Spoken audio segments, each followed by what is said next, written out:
Start from the top. So I don't want anyone that's listening to this to get confused because these are not our words.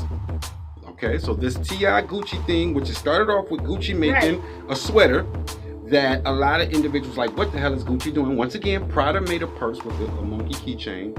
Katy Perry came out with some shoes just recently, and it had like black shoes, and people took that offensive as blackface. But what Gucci, who obviously has been a long running fashion thing in hip hop and culture, just period. Made a sweater, turtleneck, something, and it was like a black face, red mouth across it. Right. So T.I. and a lot of other individuals all was like, look, we're not rocking Gucci no more. Enough is enough. This is ridiculous. What's going on with them? They need to answer some questions. So Flloyd was out and they said, yo, Flloyd, are you gonna stop buying Gucci? Like, what's up? Everybody's boycotting and T.I. And he was like, what? And this is what Flloyd responds. Flloyd just responded to T.I.'s diss and the Gucci boycott, saying celebs are picking and choosing topics to gain attention for themselves and using fake advocacy as a platform. Flloyd rips T.I. for calling for a 3-month boycott, questioning why it's not permanent and why it doesn't extend to other designers under the same ownership, which is true because Carrot owns Gucci and Balenciaga and other brands. Flloyd went on to say also, the same artists up in arms over Gucci are the same ones who promote drug use, murder, and sexual content in their lyrics.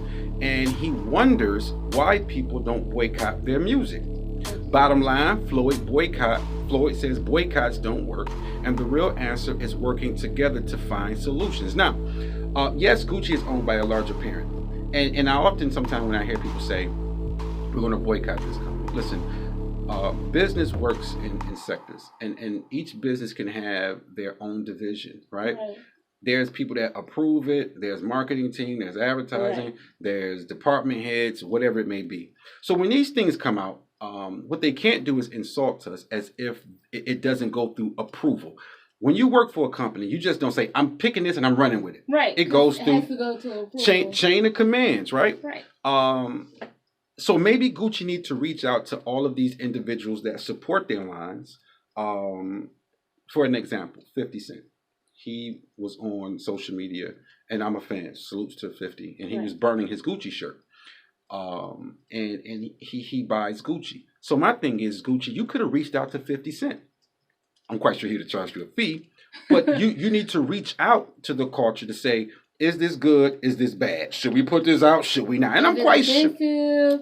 And especially to a black man, for this type of clothing and for this type of design, he would have said no. And I'm quite sure 50 would have said, listen, for a consulting fee, I'll school y'all on what not to do. Like, you can't do these things. It's 2019, and I don't care. Now you guys are in hot water because you didn't put something out when you could have avoided it if you would have brought someone in there that would have told you and explained to you why it's not right, why it does not look right. All of these name brand companies can do that. You can do that. You have the money for it to pay this fee to these stars or to anyone that, wears your clothing, which is a lot of people, a lot of stars, of that,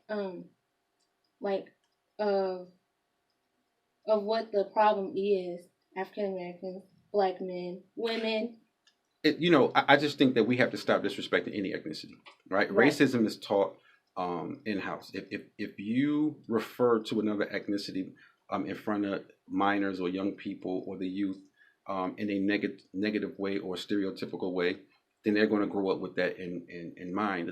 To me, we don't educate each other about each other's ethnicities, about different cultures. So we go off of stereotypes. We go off of assumptions, speculation, etc. That doesn't mean that it's right. But in the big business, Gucci knows better, right? Yes. Gucci has been around too long.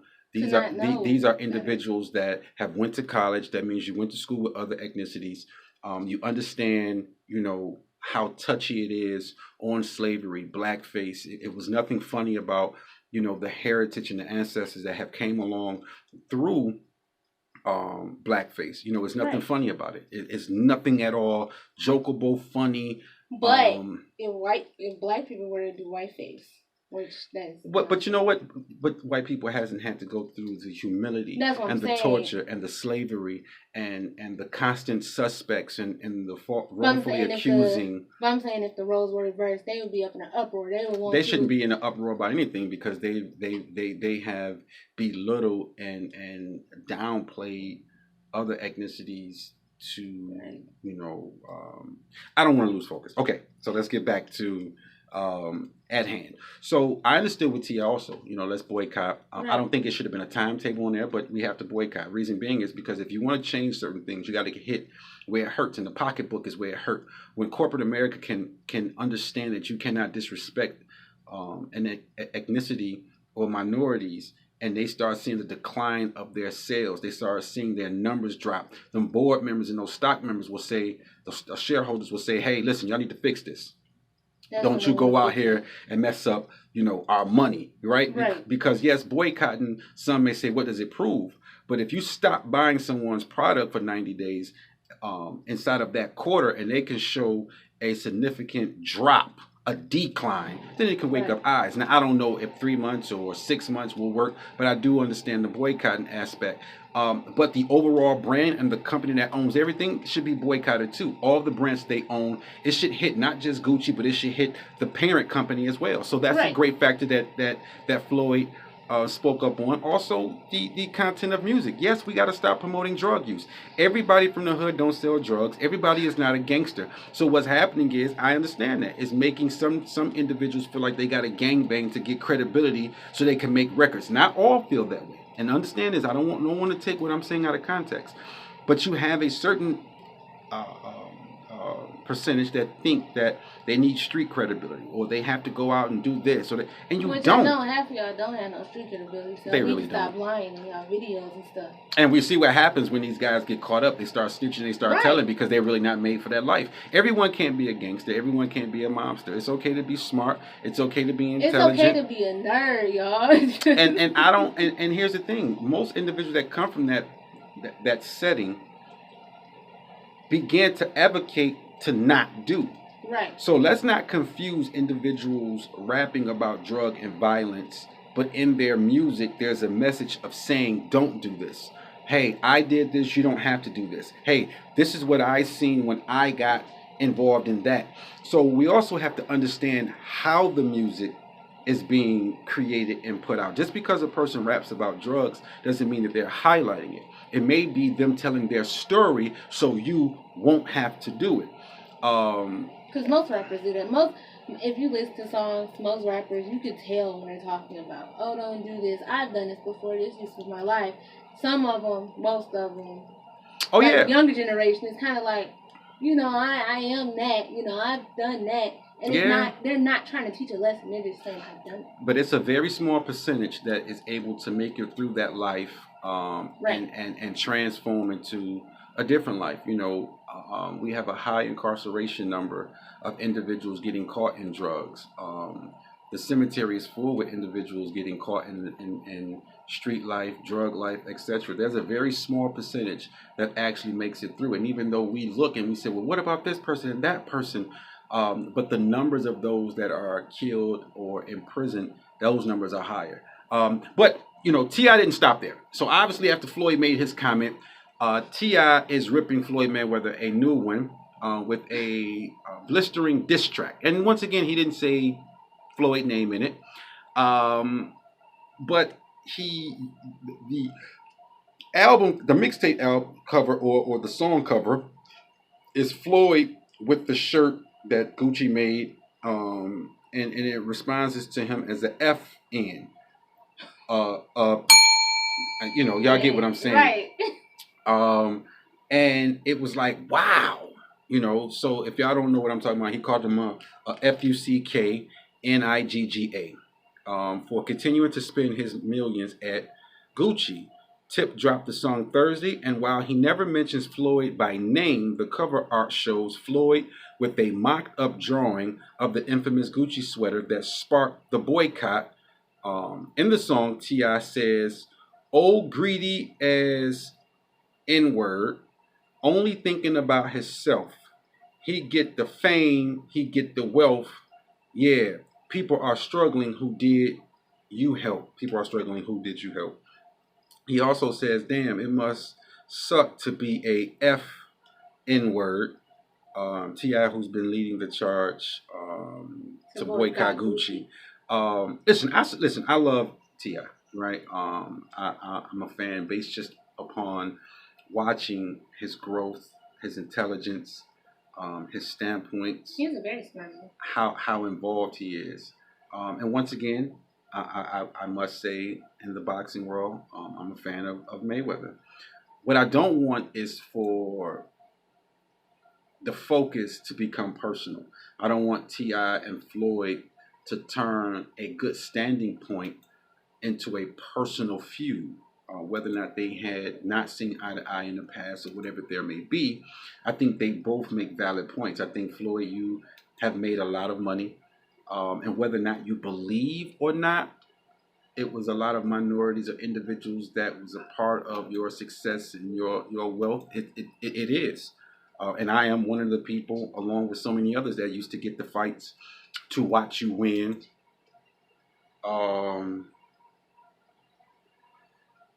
So I'm going to get into some song play, and then we will come back with some closing remarks, and more on this. But once again, I am a fan. I'm sorry, the producer came in and threw me off. But we're going to get into some music. But I'm a fan of both, and I am one of the individuals that used to get your fights. But you got to be mindful of what you say, right? And not just for you, but for the next generation and for the youth that is watching, to make sure that we understand that money isn't everything, and money doesn't replace integrity and respect and legacy, and what we stand for. Muhammad Ali could have made way much more, but the principles that he stood for put some of the greatest things in our lives and in our culture and what we stand for. We all make money, but there is a life after money, right? When you become 60, 65, and your life is summed up, it's not going to be material things that define your life. It's not going to be material things that gives your life that total ending, right? You got to think about not what you live with, but what you leave behind, right? So although we like to live in a beautiful house and cars and those type of things, also, what are you impacting? I understand you might donate to certain charities, but it's moments like this when you can step back and say, okay, Floyd, you normally spend 40, 50 or whatever you spend with Gucci when you walk into that store. Here's a time for you to say, listen, Gucci, y'all need to make this right. What's going on? Or I'm not going to go ahead and spend money. Now, look, I like y'all brand. I like spending money with y'all, but y'all can't be making stuff that's knocking my ancestors. And your point is well taken and noted. We shouldn't be supporting any of the brands of that company. So you made a valid point, and that's when you set your differences to the side and reach out to T.I. and say, hey, T.I., I dig your boycott. What's up with the 3 months? I don't understand that. Also, are we boycotting all the companies and brands in that? And also, are we going to clean up our music? This is where you have the dialogue. And then you have T.I. and allow him to say, okay, well, this is why I chose 3 months. Or I wanted them to address it and make an apology. And then from that, they can begin to consult us on things that they may not know is offensive, right? But we have to open up that dialogue. If we're boycotting, you got to understand why Martin Luther King was able to make certain boycotts stand. When Rosa Parks sat and said, I'm not going to the back of the bus, they didn't fight and say, well, why this or whatever. They was like, yo, she's right. Enough is enough. We're tired of this. Why can't we ride in the front of the bus like everybody else? And they stood strong, and whoever had different thoughts or different concerns or whatever it may be, they came to the meetings, they sat down, they chalked it up, and they made that movement stand. They did not break each other up in the midst of that. And that's why I always say that I love how the LGBTQ stand behind themselves, like how they support each other. They never waver their line. With black people, we have wavered our line so much, we don't even know where our line is in the sand. Right. We don't. What happens is that one person says something, then another black person like, man, F y'all, I ain't rolling with y'all. And it's like, here we go again. Like you don't see anyone from the LGBTQ, none of their community, none of their movement ever going outside of the line. Like, man, I'm gonna get my money. Y'all can make the joke out of me. Y'all can dog me. Y'all can. No, they don't. They flat out tell you we're not accepting that. That's what it is, and they stand behind it. And that's what I love about their movement. And if we can get that back the way it started, from the individuals that fought to get us out of slavery, for the individuals that pushed their businesses, and for the individuals that fought and left integrity and stood for the humanity that one day not only will we be seen as equal, but we will be respected, and we will not be made a mockery out of, talked to as being belittled. There's too many smart people that Gucci could hire for those mistakes not to be made. And if it is black people up there working at Gucci and you let this slip out, your ass should be fired. That's what Gucci should do, is say, look, here's the black people that's working for us, and none of them said nothing. Bring their asses out and let us start roasting their asses, because obviously they need a history course, right? But we live in such a diverse culture. There's educated people and there's swag people that can school you, Gucci, for you not to make those mistakes. Now, Dapper Dan from Harlem, legendary figure in fashion, he did say the meeting is over. It's now time for Gucci to announce how they plan to make amends for what they did.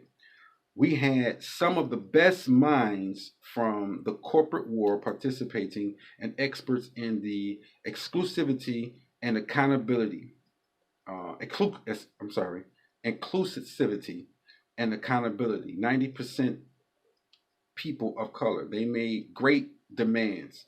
It's time for Gucci to answer. That is supposed to happen today. Once we have received an answer, I will be announcing a town hall meeting in Harlem for us to talk about how we feel about what they have proposed. And for those that don't know, Dapper Dan is the legendary fashion king. And before that, he went on to say, I am a black man before I am a brand. Another fashion house has gotten it outrageously wrong. There is no, and I'm going to read this before we jump into some music. He says, there is no excuse nor apology that can erase this kind of insult.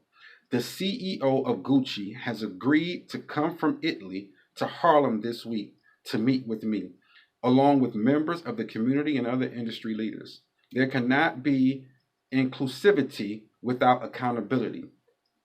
I will hold everyone accountable. You go ahead, Dapper Dan, and that's what I'm talking about. Listen, we don't have to knock each other. We don't have to hate each other. We can have an open discussion, sit down, and let's get to the solutions. I think what T.I. brought up and his standpoint is beautiful. And I think Flloyd Mayweather made some factors too. I would have liked to not see Floyd go in that store and spend money. Yeah. I would like to see Floyd and T.I. put their differences to the side, because they both have valid points. And when we as a culture can learn to put aside our personal vendettas or our personal issues and focus on what is going to be best for the overall of people, then we can begin to grow. Because as long as we can hold our personal vendettas and not focus on the bigger picture, then we're living for us and not the next generation that comes. So I just want to see them work together. Let's get it on track, because we're all getting older. But the next generation and the youth, they need our focus. They need our togetherness. The same way individuals did before we came here. Floyd, you was able to reap the benefits because Muhammad Ali pushed those buttons, because of Jack Johnson pushed those buttons. You reap the benefits of that. Had they been selfish, your ass wouldn't be able to have the money in boxing that you have obtained. You may think you would have, but you need a history lesson to find out and understand that before blacks was even allowed to go and fight for the heavyweight champion, or before blacks was even able to get those type of wages, it was somebody before you that fought that battle. T.I., love you, man. You stand for such great things. At the same time, we have to be able to make sure that when we sit down with these boycotts, what are we looking for? What are our demands? What are our solutions? Right? And are we going after the parent companies? And do we have to check ourselves with music? through the industry to stop letting these young kids rap about pill popping, rap about disrespectful things. I know we can't censor the music because it's the reality of what's going on in everyday life. Yes. But we can't ignore the factor that Mayweather said. Scroll up. I want to read that before we go into music break for everybody to understand what Mayweather said. He said, Floyd says, the artists up in arm over Gucci are the same ones who promote drug use, murder, and sexual content in their lyrics. No matter what they rap about, it doesn't deserve to be disrespected or the ancestors to be disrespected. That's just like saying because the person had a rap sheet when the police pulled him over, they had a right to gun him down. Right. They did not. But at the same time, we do have to be more in control of how we move, right? So that way, people don't perceive us in the wrong way. Maybe that's us being able to hold more music conferences, us in boycotting this, asking some of these high-end lines to bring us in-house sometimes, whether it's a T.I., 50 Cent, or other individuals to say, listen, why don't y'all bring us in-house to understand our culture a little bit better, to understand what y'all should and shouldn't put out, what we find disrespectful and what we... So I think it opens up doors for everybody. I think they both have great principles. But once we learn how to work together and not against each other, we'll go farther. So, like the white people do. Absolutely. And the Jews do, and so many other races. Right. It's like our race can never work together, guys. Work together. I agree. So we're going to jump into some music. When I come back, I'm going to have 5 health tips of 2019. Keep it locked. Don't touch our dials.